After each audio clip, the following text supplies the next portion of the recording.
Anak? Baka naman pwede mong ipautang sa akin dyan yung 500,000 mo.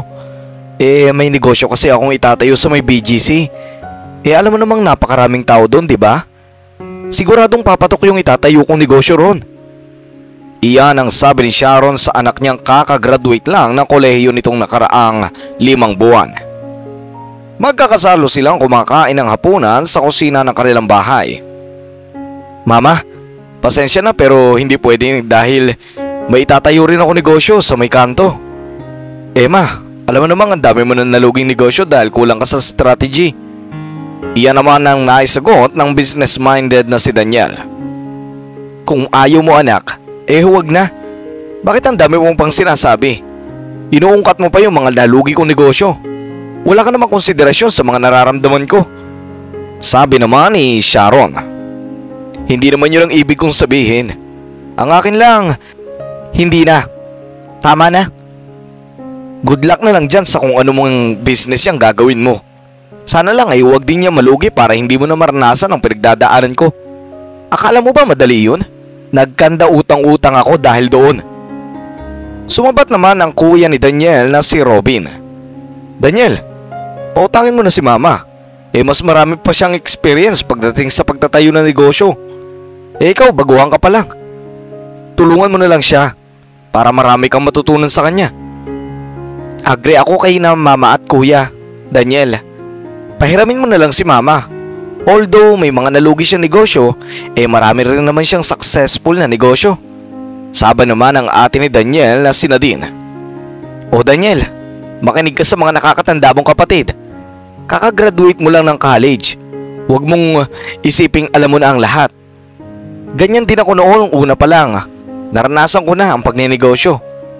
Nag-expect agad ako na yayaman ako pero hindi yun ganun kadali. Alam kong ganyan din ang iniisip mo na kapag nakapagpatayo ka na ng negosyo ay magiging successful ka na. Pero malayo yan sa katotohanan anak. Dagdag pa ni Sharon upang mangumbinsi. Na-pressure naman si Daniel. Kahit anuman ang sabihin ng lahat ay ayaw pa rin niyang ipautang sa ina ang kanyang pera. Dahil gusto niyang siya mismo ang gagasta noon. Mama, pasensya na pero kahit na malugi pa ako sa itatayo ko negosyo ay hindi pa rin yun ibig sabihin na katapusan na ng mundo. Pwede pa naman akong bumangon at magsimulang muli habang hina-apply ko mga natutunan ko throughout ko sa journey. Sabi ni Daniel. Napakunot na lang ang noo ni Sharon. Oh, di ikaw na. Bahala ka. Kapag nalugi ang itatayo mo negosyo, huwag kang lalapit sa akin at sa papa mo dahil hindi ka namin matutulungan. Sabi ni Sharon at tinapos na nito ang pagkain. Kahit hindi pa niya nauubos ang pagkain. Bago kasi ito ay pinagplanuhan na nila ni na Robin at Nadine na kumbinsihin siya ngayon. Napakalaki ng expectation niya kaya ngayon ay malaki rin ang pagkadismaya niya na hindi sumang-ayon ang lahat sa plano nila. Daniel, dapat kasi pinautang mo na lang si mama. Hindi ka rin kasi marunong magdesisyon Sabi ni Robin na halatang naiinis din. Kaya nga pero hayaan mo na siya kuya. At least kahit pumalpak pa siya, walang ibang dapat nasisihin kung hindi siya. Hindi pa tayo madadamay. Sabi naman ni Nadine. Kahit na. Pinahiram ko kay mama ang pera ko at pumalpak. Sarili ko pa rin ang sisisihin ko dahil ako ang nagpautang sa kanya. Responsibilidad ko kung ano man ang lahat ng mga mangyayari sa pera ko. Pero kapag ako naman ang pumalpak, hindi naman ibig sabihin nun na wala na akong pag-asa. Hindi ko sisisihin ang sarili ko dahil kahit na pumalpak pa ako, alam ko may natutunan ako roon. Mahabang lintanya ni Daniel at siya naman ang nagtapos ng kanyang pagkain. Kinabukasan ay nagpunta si Robin sa establishment kung saan niya ititatayo ang kanyang maliit na coffee shop. Ang coffee shop na ito ay nakatayo sa harap ng isang mataong palengke. Sa bawat minuto ay umaabot ng 80 ang dumadaan sa naturang establishmento. Magandang indikasyon iyon na may chance na mas maraming papasok doon. Naroroon na ang kanyang mga tauhan upang ayusin ang interior design ng coffee shop niya. Gusto niyang magmukha itong romantic na kagaya sa mga coffee shop sa mga Korean drama. Habang kinakausap ang mga tauhan kung saan ilalagay ang mga bagay, ay dumating naman ang kanyang 2 taon at nobya na si Catherine. "O Kat, naparito ka." Napabuntong hininga si Catherine. Halatang may iniinda itong malaking problema. "Nakausap ko si Mama at Papa kagabi at nalaman nilang may boyfriend na ako. Nasabi na rin kita sa kanila at gusto ni Mama na makipag-break ako sa iyo dahil mayroon daw siyang gustong ipakilala sa akin." Malungkot na sabi ni Catherine. Nalungkot at nasaktan naman si Daniel. Nangamba rin siya na baka matuluyan niya ang paghihiwalay nila. Napadasal na lang siya sa isipan na huwag naman sana mangyari yon. Anong sinabi mo sa kanila, Kat?" "Ang sabi ko, ayoko. Bahala sila. Ikaw ang mahal ko kaya hindi kita hiwalayan." "Pwede ba akong makipagkilala sa mga magulang mo? Gusto ko sanang makilala nila ako ng personal. Ayoko naman na husga nila ako kagad ng pagkatao ko. Ngayong hindi pa naman nila ako nakikita ng personal." "Ayos lang ba sa iyo yun, Daniel? Kilala ko si Mama at masakit siyang magsalita. Baka masaktan ka lang sa mga sasabihin niya laban sa iyo." "Huwag mo kong alalahanin, Kat. Alam mo kung ano ang hindi ko kakayanin? Iyon ay ang maghiwalay tayo. Kapag naging successful ang negosyo ko, promise, yayayain na kita magpakasal." Napangiti naman si Catherine. "Maraming salamat, Daniel. Lalo mo tuloy akong binibigyan ng dahilan para mas piliin ka pa. I love you so much, Daniel." "I love you too, Catherine." Nang mag-dinner na nga ay nagpunta si Daniel sa isang restaurant kung saan sila magkikita ng parents ni Catherine.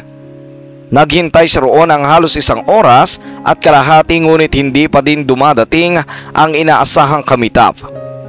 Lingid sa kanyang kaalaman ay sinasadya ito ng ina ni Catherine upang subukin ang kanyang pasensya. Hanggang sa ilang sandali pa ang lumipas ay nagpasya na ang mga itong lumabas ng kotse na nakapark lamang sa parking lot. Sa buong oras ay naroon lamang sila at pinagmamasdan si Daniel sa loob ng restaurant. Nang makita ni Daniel si Catherine kasama ang ina ay tumayo siya at nagbow ng mababa upang magbigay galang. "Ako po si Daniel. Ako po nobyo ni Catherine. Nice to meet you po." Pakilala ni Daniel. Ngunit hindi siya sinagot ng ina ni Catherine at tumupo lamang ito sa upuan. Gusto nitong magmukha siyang striktang ina kay Catherine. Nahiya naman si Catherine at napilitan siyang ngumiti sa harapan ni Daniel. Sa mga tingin niya sa nobyo ay tila ba nakikiusap siya rito na intindihin na lang ang kanyang ina. Ngumiti rin naman si Daniel at sinenyasan niya si Catherine gamit lamang ang tingin na magiging mapagpasensya siya ngayong gabing ito. Iyon lamang naman kasi ang choice dahil kung hindi niya iyon gagawin ay baka lalong ma-turn off sa kanya ang ina ni Catherine. Umupo rin si Catherine at sumunod na rin si Daniel. "Dan, hindi makakapunta ngayon si Papa dahil may importante siyang meeting kasama ang mga board at directors ng kumpanya niya. Pasensya na." "No, it's okay. Naintindihan ko yon." Nagsenya si Daniel ng menu sa isang waiter. Nilapitan sila ng waiter at kinuha ang kanilang order.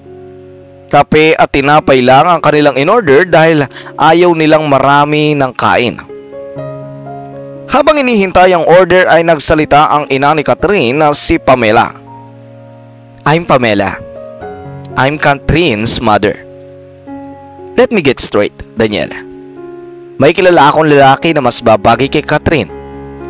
He is so much better. Kaya I ask you na kung sana ay makipaghiwalay ka na sa anak ko. Dahil gusto kong maging successful ang buhay ni Kat when it comes sa financial and love life." Napangiti naman si Daniel nang may halulungkot sa mga mata. "Sorry po, Miss Pamela, but I love your daughter so much. And mahal din niya po ako. Iyon lang po ang importante sa amin ngayon. I'm sure na independent si Catherine at alam kong kaya niyang buhay ng sarili niya gamit ang skills niya pagdating sa negosyo. Hindi niya kailangan ng pera ko para maging maganda ang buhay niya. Ang maibibigay ko lang po sa kanya, ang bagay na kailangan niya ay ang pagmamahal at katapatan ko." Mahabang sagot naman ni Daniel. Natawa naman si Pamela. Magaling ka sumagot, bata. But do you think you can convince me na bagay ka sa anak ko? Ano bang trabaho ng parents mo? Ang papa ko po ay sundalo at ang mama ko naman po ay negosyante rin. Negosyante? Anong mga kumpanya ang naitayo niya? Hindi po siya nakapagtayo ng kumpanya. Nakapagpatayo lang po siya ng mga negosyo. Ang ilan po ay naging successful at tumatakbo pa rin hanggang ngayon. Like what kind of business? Mayroon po siyang mga restaurant sa Bicol, sa Baguio at sa Ortigas. Is it high class restaurant o mga pipitsuging restaurant lang dyan sa tabi-tabi? Hindi alam ni Daniel ang isasagot dahil wala sa dalawa ang kasagutan. Hindi high class ang restaurant ng kanyang ina pero mas lalong hindi ito pipitsugin. Pero sa standard ng ina ni Catherine, hindi siya sigurado kung ano ba ang pipitsugin. Maaari kasing pipitsugin ang restaurant ng kanyang ina para sa ina ni Catherine, pero para sa kanila ay hindi naman. I'm sorry, Miss Pamela. Hindi po high class ang restaurant ng mama ko. Pero hindi rin naman yun. Natigil siya sa pagsasalita dahil sumabat si Pamela. That's it. It's okay. Hindi siya high class. So it means pipitsugin. Iyon lang ang kailangan ko marinig. Hindi po siya pipitsugin. It's either high class or low class lang yun. Walang middle. Anyway, anong work mo ngayon? Hindi pa po ako nakakapagtrabaho pero may ipon po ako. Ginagamit ko ngayon para makapagpatayo ng coffee shop. Siguro mga 1 month mula ngayon. Mag-o-open na po yun, ma'am. I hope na makabisita po kayo sa coffee shop ko. You have no job pero may girlfriend ka. Do you think that's so shameless of you to do that? Lumunok ng laway si Daniel. I don't think so, Miss Pamela. I believe na magiging successful po ang coffee shop ko na itatayo ko. God's will. Tumawa naman si Pamela. I still can't accept you as Catherine boyfriend. Malaki ang pangarap ko sa kanya kaya hindi mo yun pwedeng sirain. Mama, mahal ko po siya at mahal niya din po ako. Bakit ba hirap na hirap kayong intindihin yun? Reklamo ni Catherine.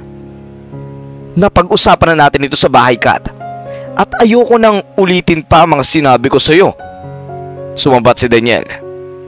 Ano po bang pwede kong gawin para maging deserving ako sa anak niyo, Miss Pamela? Well, siguro kung mayroon ka lang 10 branches ng coffee shop mo, baka sakali magdalawang isip ako. Who knows? Sige po. Gagawin ko po yun, Miss Pamela. Gagawin ko po ang lahat para maging successful ang business ko. Nang sa gayon ay mapatunayan ko ang pagmamahal ko sa anak nyo. Okay, fine. 2 taon. Kapag lumipas ang 2 taon at hindi pa umaabot ang 10 branches yung coffee shop mo, papayag ka ba? Nahiwalayan ang anak ko?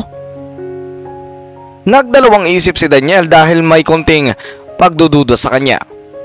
Gayon pa man ay mas nanaig ang kumpiyansa niya sa sarili. Tumingin si Daniel kay Kat kaya kita niya ang tingin ni Kat na nagmamakaawang huwag tanggapin ang kondisyon ni Pamela. Umiling pa ng marahan si Kat. Bumiti naman si Daniel na para bang ipinahihiwatig nito kay Kat na magtiwala lamang ito sa kanya at siya ang bahala. Sige po, Miss Pamela, tinatanggap ko po ang kondisyon nyo. Ganun po kalaki ang kumpiyansa ko sa sarili ko. Alam ko pong magtatagumpay ang negosyo kong ito, sabi ni Daniel. Okay, sige. Panghahawakan ko yan. Sa oras na pumalpak ang plano mong yan, I guarantee you I'll do everything para lang magpahiwalay kayong dalawa. At matapos noon ay umalis na nga si Pamela. Naiwan sa mesa sina Daniel at Catherine. Dan, bakit mo naman yung tinanggap? Paano kapag nag-fail ang business mo? No worries, hindi magpe-fail to. 2 taon, mahabang panahon pa naman yun. At kakayanin ko to. Kakayanin ko para sa atin. Pero 50-50 ang chance na bumagsak ka. Paano kung... Psst, tama na, Catherine. Wala sa isip ko ang pumalya. Kaya hindi yun 50%. 100% chance na abot ako ng 10 branches within 2 years. Kung kaya ng 50 branches, why not? Naiinis na si Catherine dahil sa pagiging overconfident ni Daniel. Sa huli ay napabuntong hininga na lang siya ng may pagsuko. Total, tinanggap mo na rin naman ang kondisyon ni Mama. Ano pa bang magagawa ko? Kilala ko si Mama at galit siya sa mga taong hindi tumutupad sa usapan. Kapag hindi mo tinupad ang usapan nyo, lalo mo lang siyang binigyan ng dahilan para umayaw siya sa'yo. Kung ito lang ang paraan upang matanggap niya ako, Kat, gagawin ko yun. Lumipas ang araw at nagbukas na ang coffee shop ni Daniel. Nagpa-ribbon cutting pa siya kasama si Catherine at 5 staff ng coffee shop. Katulad sa inaasahan ay kaunti lamang ang pumasok sa mga customer sa loob ng establishmento. Ngunit dahil nga inaasahan na nila ito ay hindi na sila nadismaya. Sa halip ay gumawa sila ng mga kung ano-anong pakulo para lamang mapansin ang kanilang coffee shop. Nariyan ang mga pailaw sa labas, malakas na speaker at higit sa lahat ay namigay ng flyer si Daniel sa mga nagdadaang customer. Lumipas pa ang mga araw hanggang sa umabot ng 1 buwan. Kumikita naman ang coffee shop niya pero napupunta lang sa mga empleyado niya ang kita. Bumabalik din naman ang puhunan niya. Pero kung magpapatuloy na ganito ay malayong makasampung bransya sa loob ng 2 taon. Nag-isip pa siya ng maraming mga pakulo at sinubukan niya iyon ngunit hindi pa rin ito tumatalab. Kaya isang araw ay nagbawas siya ng 2 empleyado. Mabigat sa kalooban niya pero kailangan niya itong gawin upang kumita siya kahit papaano. Kamusta naman ang coffee shop mo, Dan? Mukhang hindi yata maganda ang kita mo ngayon. Nag-aalalang tanong naman ni Catherine. Kaya nga sinusubukan ko naman ng lahat para lang magtagumpay itong coffee shop na to pero ang hirap pala talaga. Totoo pala ang sinabi mo, Kat, na sana hindi na ako pumayag sa alok ng mama mo. Masyado akong naging mayabang, Kat. Naiiyak niya sabi. Please, Dan. Ngayon ka pa panghihinaan ng loob?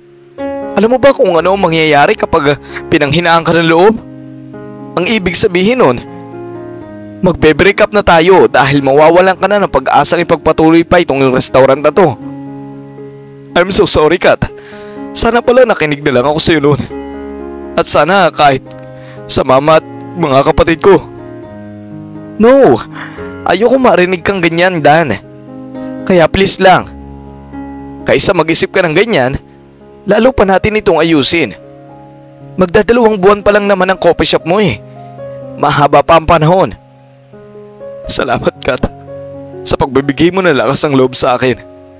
Sa totoo lang, kung hindi dahil sa'yo, baka napanghinaan ako ng loob.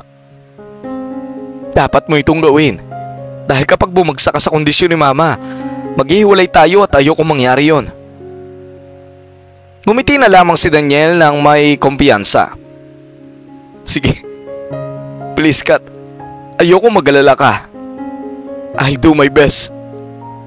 Makalipas pa ang ilang araw ay tila ba halos walang magandang progression ang coffee shop ni Daniel. Kung dati ay may kinikita pa ito kahit papaano ay ngayon ay hindi na bumabalik ang kanyang kita. Napupunta na lang sa kanyang mga empleyado ang kinikita ng coffee shop.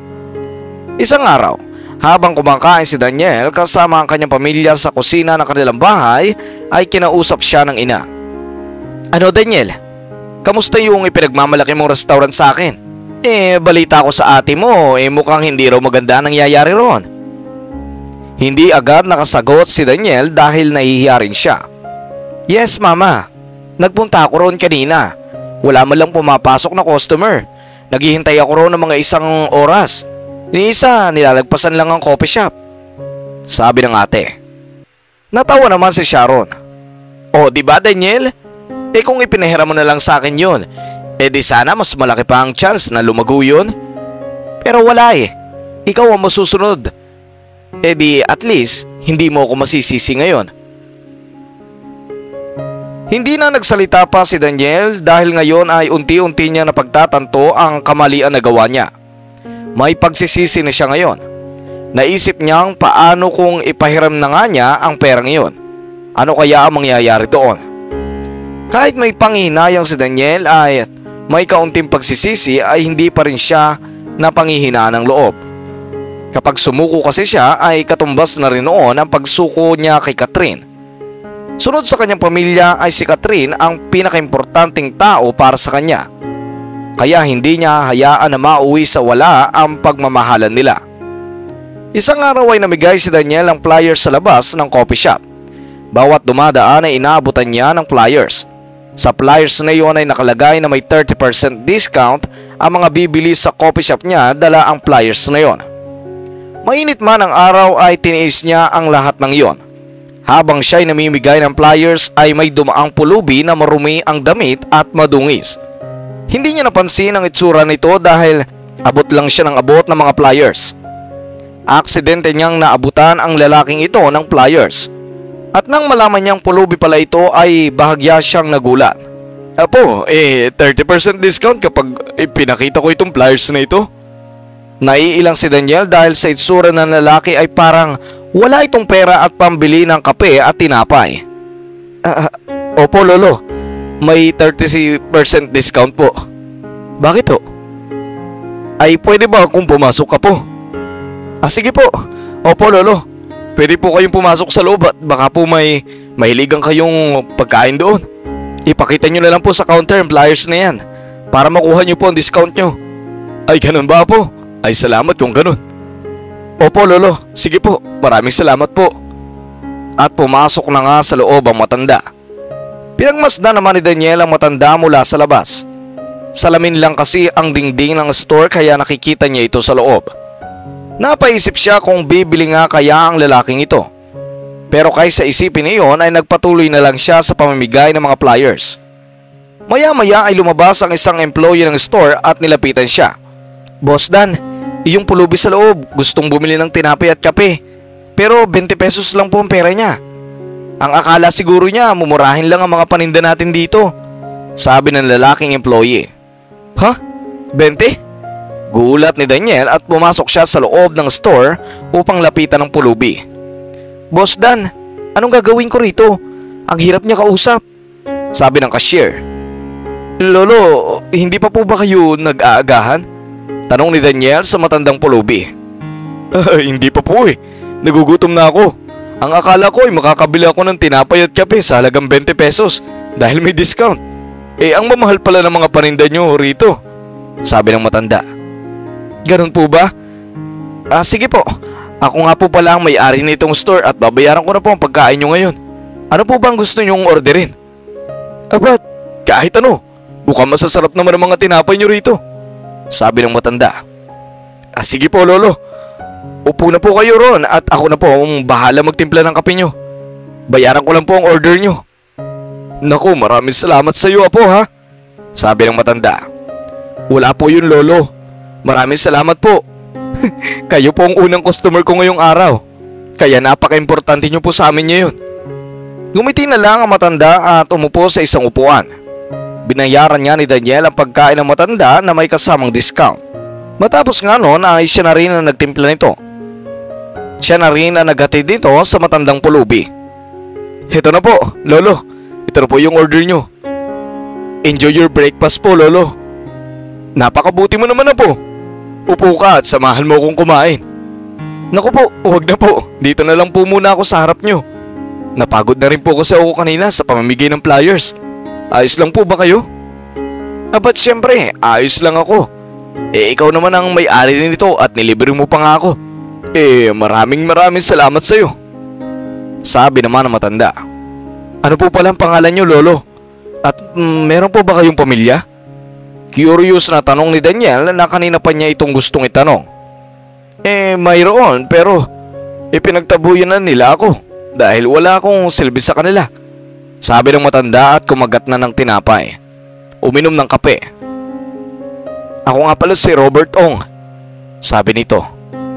Ho? Robert Ong? Gulat na reaksyon ni Daniel dahil kilala niya ang pangalan na yon. Oo, kilala mo ba ako? Ay hindi po, may kilala lang po akong Robert Ong. Tanyag po siyang businessman dati. Kapangalan nyo lang po siya. Ano bang alam mo sa businessman na yun na si Robert Ong? Ang alam ko po ay nakipag-negotiate po siya sa isang kumpanya. Pero niloko siya ng kumpanyang yun at ninakaw ang mga secret recipe ng startup brand na ginagawa niya that time. Yun po ang sabi-sabi. Hindi ko po alam kung totoo yun. Totoo yun. Dahil ako ang taong yun. Natawa naman si Daniel dahil ang akala niya ay nagbibiro lang ang matanda. Ganun po ba, Lolo? Iyon na lang ang naging reaksyon niya at sinakyan na lang niya ang matanda. Ayaw mo maniwala, no? Bueno, sinabi mong ako ang una mong customer ngayon. Ngayong araw na to. Anong oras ba kayo nagbukas? Nagbukas po kami mga bandang 1 hour and 30 minutes po, Lolo. Aba, kumikita naman ba itong store mo? Hindi na nga po, Lolo Nalulugi na po ako. Nanganganib na po na magsara. Natikman ko itong kape mo. Masarap pero parang may kulang Kumbaga sa mga Gen Z ngayon, ang sasabihin nila ay walang spark.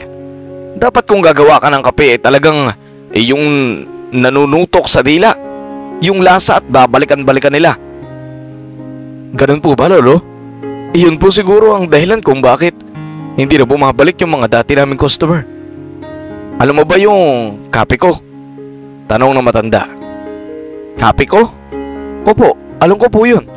Iyon po yung brand ng coffee ni Robert Ong. Alam ko pa rin hanggang ngayon kung ano ang mga ingredients nun. Gusto mo bang sabihin ko sa'yo? Siguradong sasarap lalo mga kape nyo sa oras na ilagay nyo ang secret ingredients na yun. Naguluhan naman si Daniel. Teka, kayo po ba talaga si Robert Ong? Sabi na nga ba at hindi ka maniniwala? Ako nga yun. Heto na ako ngayon. Palaboy na sa daan dahil sinisisi ako ng pamilya ko. Dahil utu-utu raw ako para ipagkatiwala ang kapeng ginawa ko sa mga mayayamang negosyante na yun. Kung hindi ko raw yun ginawa, mayaman na raw sana kami ngayon. Hindi makapaniwala si Daniel sa kanyang nalaman. Ngayon ay naniniwala na siyang si Robert Ong ang kausap niya ngayon. Totoo po ba yan, Lolo? Share niyo po sa akin kung ano po yung secret recipe ng kopi niyo. Oo naman. Katunayan ay nakasulat pa rin yun sa bag ko. Nangarap ako dati na muli magsimula ng negosyo ko pero hindi yun naging madali sa akin. Total, naging mabait ka naman sa akin. Alam kong deserve mong magtagumpay sa larangang ito. Ganun po ba, Lolo? Kung ganun, maraming salamat po. Sana nga po yung makatulong yun. Kinuha nga ng matanda sa kanyang bag ang isang maliit na notebook kung saan nakalagay ang mga secret ingredients at kung paano timplahin ang kape. Ibinigay niya iyon kay Daniel at binasa naman ito ni Daniel. Nagpasalamat naman si Daniel sa matanda. Lolo, meron po ba kayong matitirahan? Kung kaya nyo naman pong magtrabaho, i-hire ko po kayo sa shop ko. Kung gusto nyo lang naman po. Kaya ko pa naman magtrabaho. Pero ano naman ang gagawin ko rito? Kung ikukumpara ako sa mga staff mo rito, wala akong binatbat sa kanila. Ang babata pa nila at ang lalakas. Huwag nyo na pong alalahanin yung Lolo. Alam ko po kasing matutulungan nyo po ako sa mga negosyo ko. Kung hihingin mo ang tulong ko, hindi ko yun ipagdadamot. Kailan ba ako magsisimula? Sa susunod na linggo po, Lolo. Pero sa ngayon, pwede ko po kayong patirahin dito sa shop ko. Dahil may kwarto naman po kayo rito. Pwede ko po yung ipahiram sa inyo. Nako, maraming salamat kung ganon. Maraming salamat po. Sabi ng matanda at maaaninag ang matinding saya at ngiti sa kanyang buong muka. Walang oras na sinayang si Daniel at binili nga niya ang lahat ng mga bagay na kailangan sa secret recipe na kape ng tanyag na noon na si Robert Ong. Kinabukasan ay nagpatulong siya sa matanda kung paano timplahin ang masarap na kapeng nito. At nang malasahan niya ang timpla ng matanda ay talagang halos umabot sa langit ang ngiti sa labi ni Daniel dahil walang kasing sarap ang kape. Mas masarap pa nga ito sa tanyag ngayong kumpanya na Net Cafe. Nang sumunod na araw ay pinalitan kaagad ni Daniel ang menu sa kanyang coffee shop at idinagdag ang coffee na gawa ni Robert at ipinangalan niya ito kay Ong Coffee. Nagsunod-sunod ang mga araw sa tuwing may pumapasok na customer at nagtatanong kung ano ang pinakamasarap na kape ay inoffer ng counter ang Ong Coffee. At ito naman ang binibili ng mga customer. Noong una ay siyempre wala namang gaanong nagbago sa dami ng mga customer. Ngunit in the long run, mga isang buwan ang lumipas ay dito na nila napansin ang unti-unting pagdami ng mga customer. Ito ay dahil ang mga customer na na-oopera noon ng Ong Coffee ay binabalik-balikan ang naturang kape. 5 buwan pa ang lumipas sa tulong ng isang matindihang marketing ay nag-boom ang coffee shop ni Daniel. Sa puntong nag-hire pa siya ng 10 katao. Ang dating 12 hours na operation ng coffee shop ay umabot na ng 15 hours dahil sa dami ng mga customer. Hindi inaasahan ng lahat ang nangyari. Maging ang pamilya ni Daniel.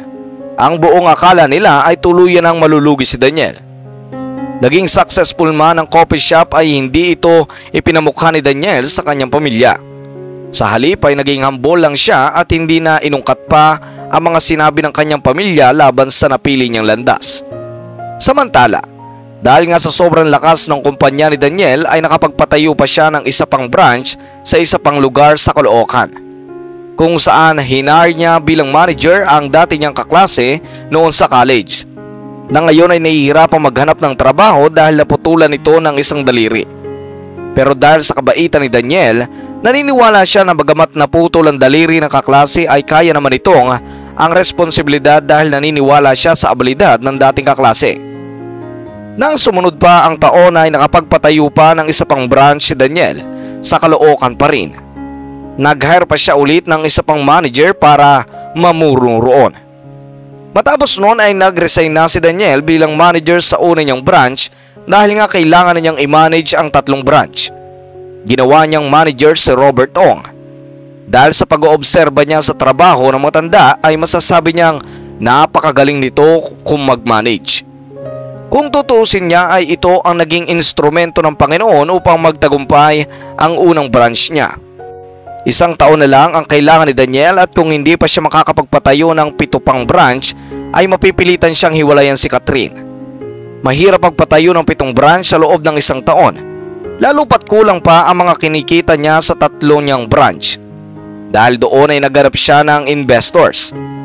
Nakahanap siya ng 3 investors mula sa tenant niyang business na gathering.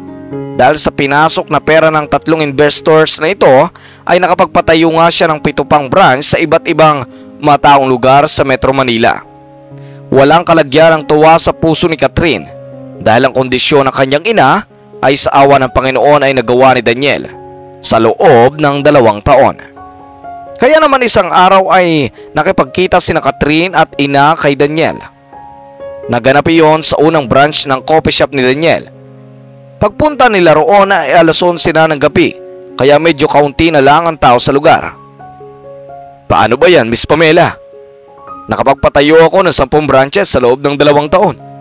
Hindi niyo na po kami mapaghihiwalay ni Catherine, sabi ni Daniel nang nakangiti.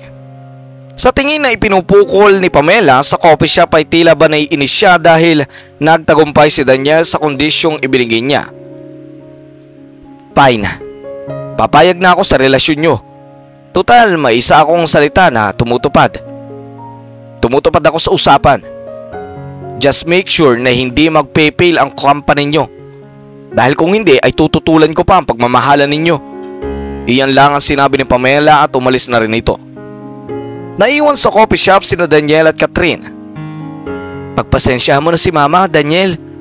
Mabait naman siya, siguro konting suyo pa sa kanya makukuha mo rin ang loob niya. It's okay, Kat. I can handle her. Pero naalala mo ba yung pangako ko sa'yo noon? Nagtaka naman si Catherine. Anong pangako? Kumuha ng maliit na kahon si Daniel sa kanyang bulsa at pagkatapos ay niluhod niya ang isang tuhod niya sa harapan ni Catherine. Dito ay binuksan niya ang maliit na kahon na may lamang singsing. Nagulat naman si Catherine at lalong lumaki ang ngiti nito sa mga labi. Naghihiyawan naman ang mga staff ng coffee shop. Nagpalakpakan din ang mga ito. Will you marry me, Kat?